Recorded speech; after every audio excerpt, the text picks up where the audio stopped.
Right, well here we are actually in Wall Street, and like I say, it reminds me so much about the city of London. Over there is the New York Stock Exchange, and you know, when they built these major buildings to do with finance, etc., I mean, that becomes kind of, it's got a feel of Rome or Greece, and you look in London at the Bank of England and other buildings in that area, you see the same thing. Around here we've got, again, the pillars giving the same feel, and that's not an accident. This is architecture put there by design, because it symbolizes and reflects something in this network of families.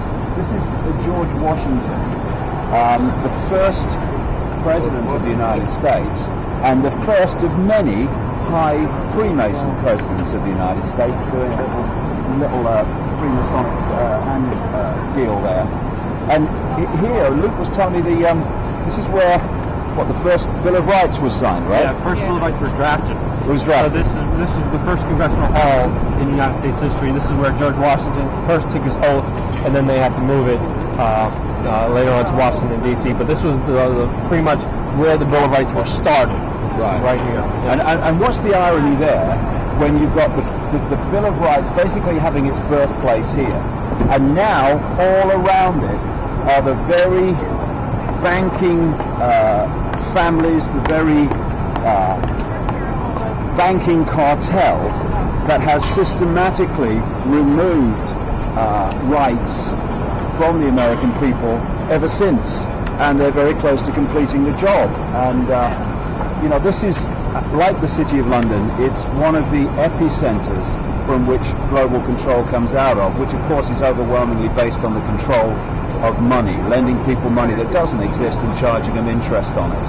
And by doing that, they've been able to hijack the real wealth of the world by getting people, governments, businesses in vast amounts of debt, and when they can't pay it back, taking the real assets, the real resources. And if people really realize, particularly the House of Rothschild, and you know, you look around here and you see different banks, and in the City of London you see different banks, you see different banks in the high street.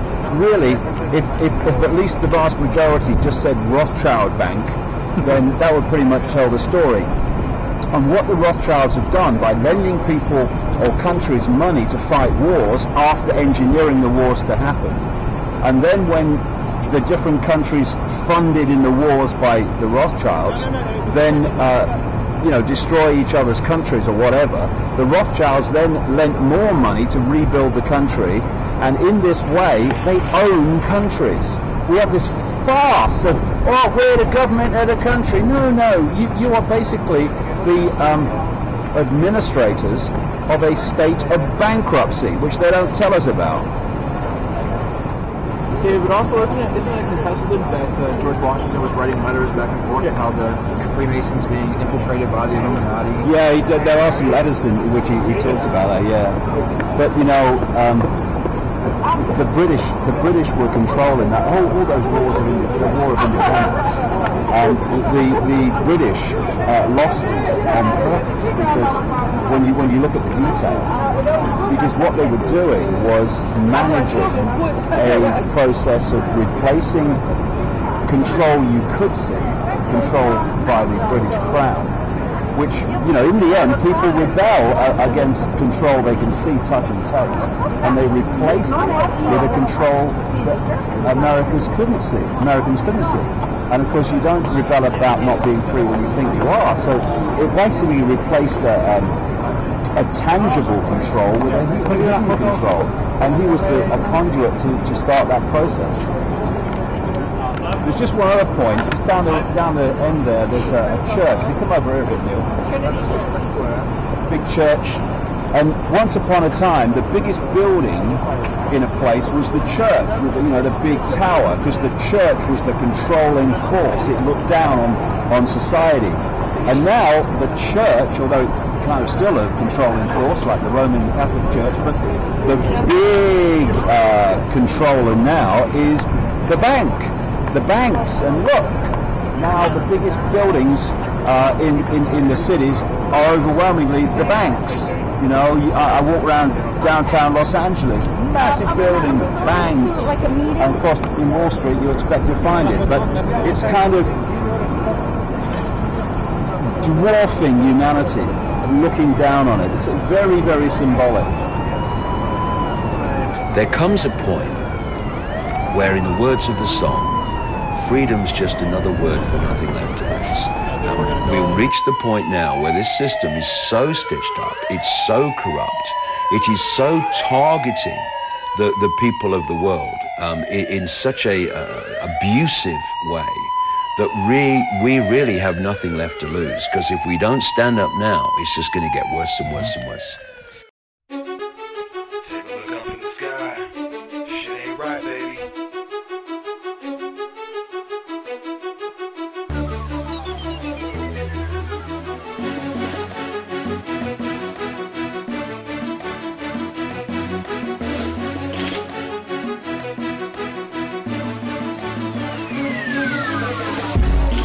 It's the end of days. I'm fighting off aliens and ducking gamma rays. Yeah, you'd have to see hillbillies in mountains with shotguns nowadays. And pollution has become introduced as a bionic solution. Overhead air raids, dispersing aluminum oxide agents nowadays. I'm a bionic clone that came down from heaven and went too far to hell. No, I don't know if I'll ever make amends with myself, I cannot tell. Seems my whole life has came to me in puzzle pieces, I know it well. The darkest clouds are yet to come, but they're moving away. Darkest clouds are yet to come, but they're moving away.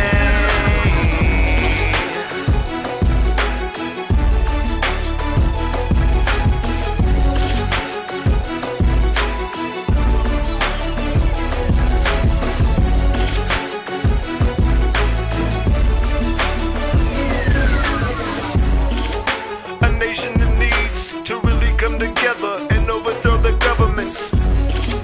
They think they're so clever, and what they do to you and me, they do it in the plain weather. But we can stand together, stand tall and just fight it all in all weather. Cause overall, I think we might have a chance at winning if we spend it all. And what the fuck's up with the TSA trying to play ping pong and